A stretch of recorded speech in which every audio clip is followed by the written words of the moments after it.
বিসমিল্লাহির রহমানির রহিম। আজকে জুলাই গণ অভ্যুত্থান শীর্ষক স্বাস্থ্য সেক্টরের অবদান এবং আমাদের নতুন বাংলাদেশ শীর্ষক আয়োজনে আজকে সম্মানিত সভাপতি, প্রধান অতিথি, বিভিন্ন পর্যায়ের জাতীয় নেতৃবৃন্দ উপস্থিত আছেন, সম্মানিত চিকিৎসক এবং জাতির বিবেক, আমাদের সাংবাদিকবৃন্দ, আসসালামু আলাইকুম রহমতুল্লাহ। আসলে যে প্রেজেন্টেশনের জন্য বলা হয়েছে, it's very difficult to make this presentation within 15 minutes and covering all the contribution of all doctors in every sectors. তারপর আমরা কিছু চেষ্টা করেছি, যেরকম আমরা এর আগেও চেষ্টা করেছিলাম কিছু ডকুমেন্টারি করার জন্য, যাতে করে এই ইতিহাসকে সংরক্ষণ করা যায়। যেটা আমাদের আগে স্যাররাও বলে গেলেন যে আমাদেরকে জুলাইকে ধারণ করতে হবে, লালন করতে হবে। আমাদের আজকের যে প্রেজেন্টেশন, জুলাইয়ের নিভৃতচারী বীর চিকিৎসকরা ইনসাফের বাংলাদেশ কায়েমে পেশাগত ও মানবিক দায়বদ্ধতা। 2024 সালের জুলাই আগস্ট গণঅভ্যুত্থানে বাংলাদেশের ইতিহাস একটি গুরুত্বপূর্ণ অধ্যায়। বৈষম্যহীন গণতান্ত্রিক ও মানবিক রাষ্ট্র প্রতিষ্ঠার আকাঙ্ক্ষা নিয়ে ছাত্র জনতা রাজপথে নেমেছিল। হাজারো মানুষ জীবন হারিয়েছেন, আহত হয়েছেন, অনেকেই শারীরিক ও মানসিকভাবে হয়েছেন বিপর্যস্ত।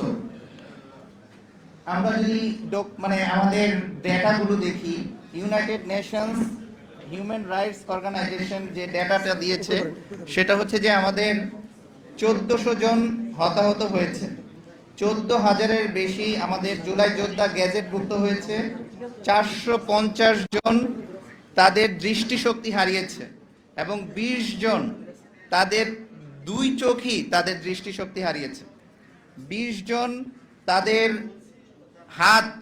হাত হারিয়েছেন হচ্ছেন 5 জন এবং পা হারিয়েছেন আমাদের 20 জন।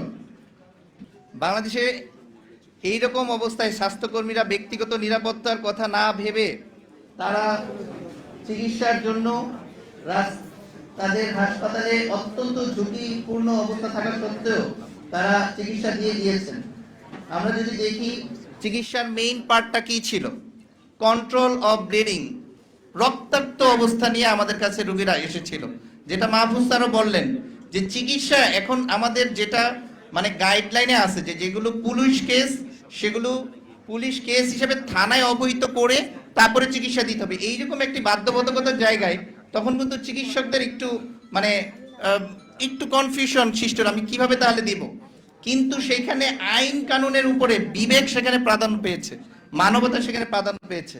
সেখানে যে কাজটা আমরা করেছি, কন্ট্রোল অফ ব্লিডিং, এটা ছিল আমাদের কাজের সবচেয়ে বড় একটা সাবজেক্ট। এরপরে ইমার্জেন্সি ম্যানেজমেন্ট, নিউরোসার্জিক্যাল ম্যানেজমেন্ট। আমরা যদি ছবিগুলো দেখি যে কী রকমভাবে প্রত্যেকটা জায়গায় আমাদেরকে রক্তাক্ত করা হয়েছে এবং কমপ্লেক্স অকুলার সার্জারি, আপনারা যদি দেখেন যে চোখ বের হয়ে আসছে, ফ্র্যাকচার, অর্থোপেডিক্স ব্যবস্থাপনা সেখানে করা হয়েছে। কোন কোন হসপিটাল সবচেয়ে বেশি ভূমিকা রেখেছে আমরা সেটা এখন দেখাচ্ছি। Dhaka medical college hospital, Mugda hospital, Kurmitola general hospital, neuro science, তারপরে ন্যাশনাল ইনস্টিটিউট অফ অপথলমোলজি সহ আরও অনেক সরকারি হাসপাতালের সাথে কিছু বেসরকারি হাসপাতাল যেমন ইবনে সিনা হসপিটাল, অরোরা হসপিটাল, ইসলামী ব্যাংক হসপিটাল, আলমানার হসপিটাল সহ আরও অনেকগুলো বেসরকারি হসপিটাল তারা অবদান রেখেছিলেন। শুধু কি দেশের চিকিৎসা, আমরা জুলাই পরবর্তী বাংলাদেশের পুনর্বাসনের জন্য এই রোগীদেরকে সাপোর্ট দেওয়ার জন্য বিদেশ থেকে USA, UK, France, Russia, Nepal, Thailand, Australia, এইখান থেকেও বিশেষজ্ঞ চিকিৎসকরা আমাদের স্থানীয় ডক্টরদের মাধ্যমে সংযুক্ত হয়ে প্রায় 1000 রোগীকে চিকিৎসা সেবা প্রদান করেন। এবং এর মধ্যে উল্লেখযোগ্য হচ্ছে সিঙ্গাপুরে জেনারেল হসপিটালে শিশু বাসিদ খান মাসুদকে সেখানে তার কমপ্লেক্স ব্রেইন সার্জারি তার করা হয়। থাইল্যান্ডের ভেজদানি হাসপাতালে রোবোটিক রিহ্যাবিলিটেশন দেওয়া হয়। রাশিয়াতে আমরা জানি যে খোকন চন্দ্র বর্মন, তার ছবিটা আপনারা হয়তো অনেকে দেখেছেন যে ফেসটা একেবারে পুরো ডিস্ট্রাক্টেড হয়ে গেছিল, সেখানে অনেকগুলো রিকনস্ট্রাকশন সার্জারি করতে হয়েছিল। রাশিয়াতে তার সেই অপারেশনটা হয়েছিল, ফার্স্ট পর্যায়ের সার্জারিটা হয়েছে, সেকেন্ড পর্যায়ের সার্জারির জন্য হি ইজ ওয়েটিং। অত্যন্ত চাপের মধ্যে কিন্তু তখন ডাক্তারদেরকে চিকিৎসা দিতে হয়েছিল, রোগীরা ফ্লোরের মধ্যে শুয়ে পড়েছে।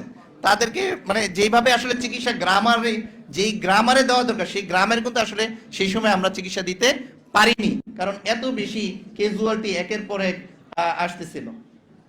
এরপর আমরা দেখি যে শুধুমাত্র কি চিকিৎসকরাই ছিল, আমাদের মেডিকেল স্টুডেন্টরা, আমাদের কোমলমতি ছাত্রছাত্রীরা, তারাও কিন্তু তখন তাদের ক্লাসরুম ছেড়ে তারা রাস্তায় চলে আসছে। তাদের রাস্তায় আসার কথা ছিল না, কিন্তু তারা প্রতিবাদী হয়ে যখন 3রা আগস্ট 2024 শহীদ মিনারে তারা জড়ো হয়েছে, তারপরে হচ্ছে প্রত্যেকটা মেডিকেল কলেজ থেকে অনেক ক্ষেত্রে ছাত্ররা নামতে পারেনি, কারণ সেখানে সেই সময়কার ছাত্র সংগঠন প্রবল থ্রেট দিয়ে যাচ্ছিল। ছাত্রীরা সাহসী ভূমিকা সেখানে পালন করেছে, কিন্তু সেখানেও আমরা কি দেখলাম, সেই ছাত্রীদের উপরে তারা নির্লজ্জভাবে হামলা করলো, তাদের হিজাব টেনে নেওয়া হলো, তাদের মস্তিষ্কে আঘাত করা হলো।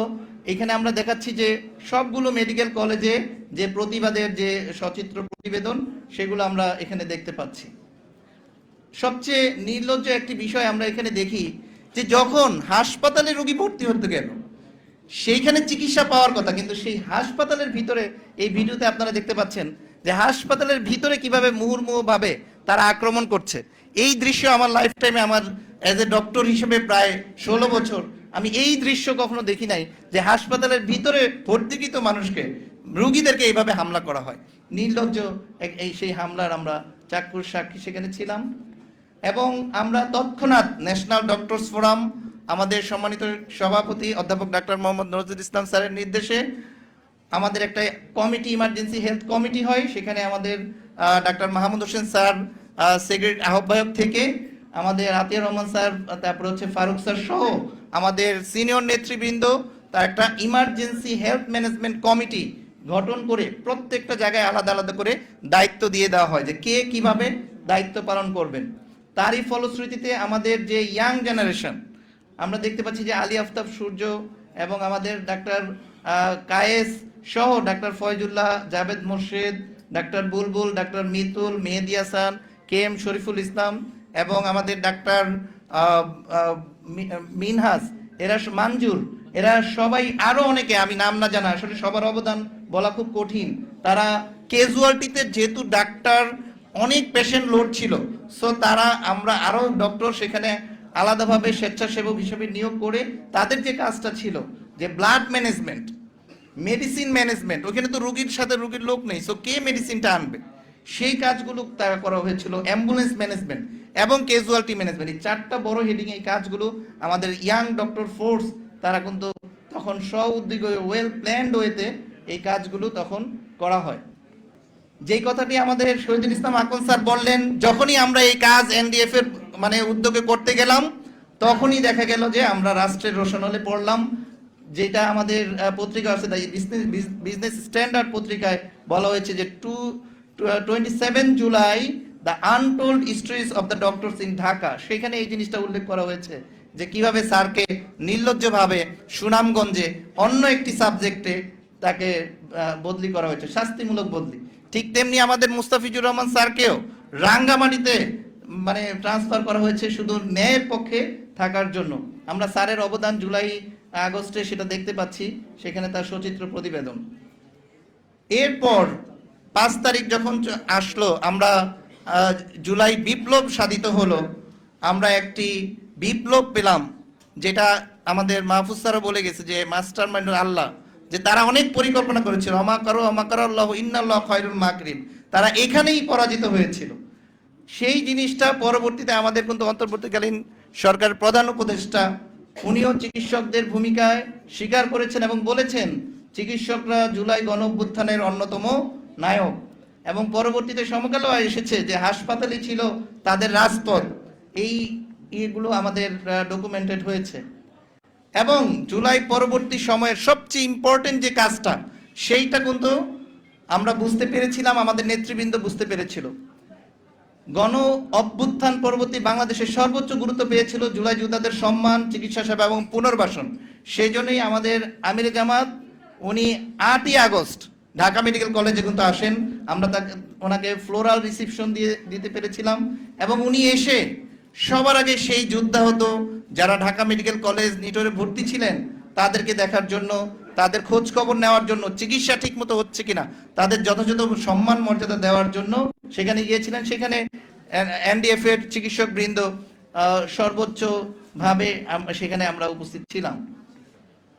এবং পরবর্তীতে এনডিএফ গঠন করে একটি আর্থিক ফান্ড, সেই আর্থিক ফান্ড সেটা এরকম ছিল যে সর্বনিম্ন 10,000 থেকে শুরু করে সর্বোচ্চ 50,000, 70 থেকে 80 জন সেখানে যারা যুদ্ধাহত রোগী ছিল তাদেরকে প্রায় 10 লক্ষ টাকার মতো অনুদান এনডিএফ থেকে পরবর্তীতে দেওয়া হয়। এবং এনডিএফ শুধুমাত্র চিকিৎসা দিয়েই কিন্তু মানে তাদের দায়িত্ব শেষ করেনি। আমরা এরপরে একটি ডকুমেন্টারি করেছি, আপনারা এই স্ক্যান করলে পাবেন, প্রায় 18 মিনিটের একটা ডকুমেন্টারি। সেখানে আরো ইন ডিটেইলে আছে যে কিভাবে আমরা রোল প্লে এনডিএফ বা চিকিৎসকরা সেখানে করেছিল।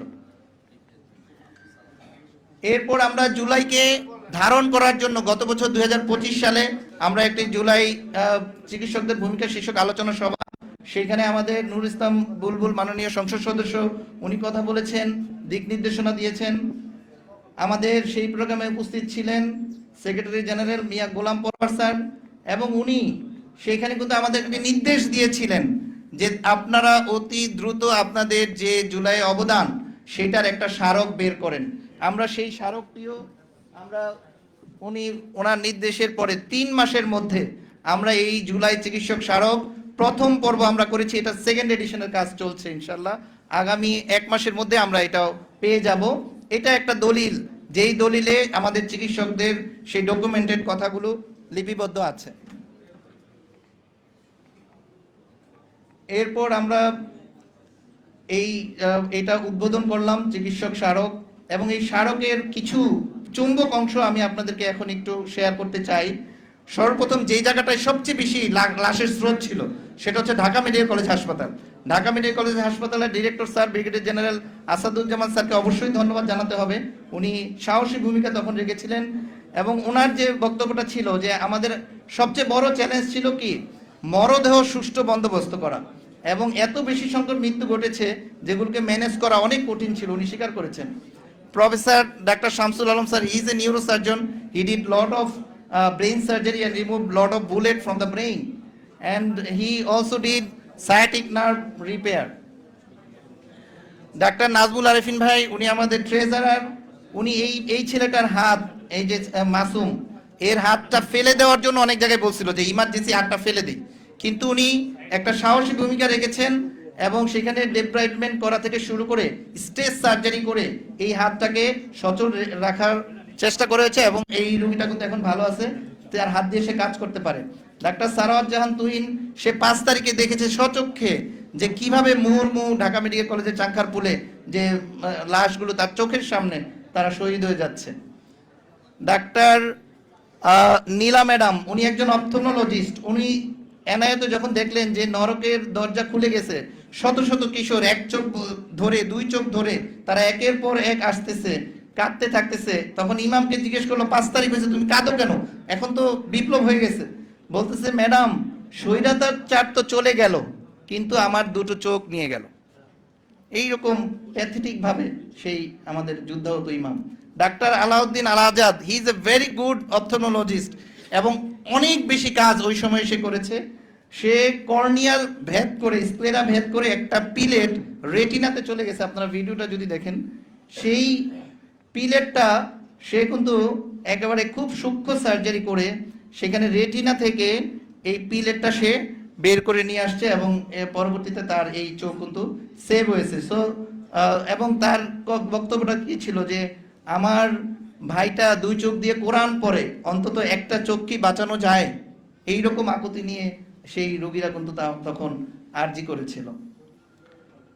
ডাক্তার আবু হেনা মুস্তফা কামাল, উনি অনেকগুলো laparotomy, is a abdominal surgeon, এবং উনি বলেছেন আমি 71 হয়তো বা দেখিনি, কিন্তু 24-এর চিকিৎসা দিতে পেরে তার এই মানসিক শান্তি হয়েছে যে সে এই যুদ্ধে একজন অংশগ্রহণ করতে পেরেছিল। এবং তাকে দেখার জন্য ডাক্তার সৈয়দ আব্দুল্লাহ মোহাম্মদ তায়ের এমপি, উনি এসেছিলেন এই ল্যাপারোটমি পেশেন্টকে দেখার জন্য এবং তার রোগের খোঁজ খবর নেওয়ার জন্য।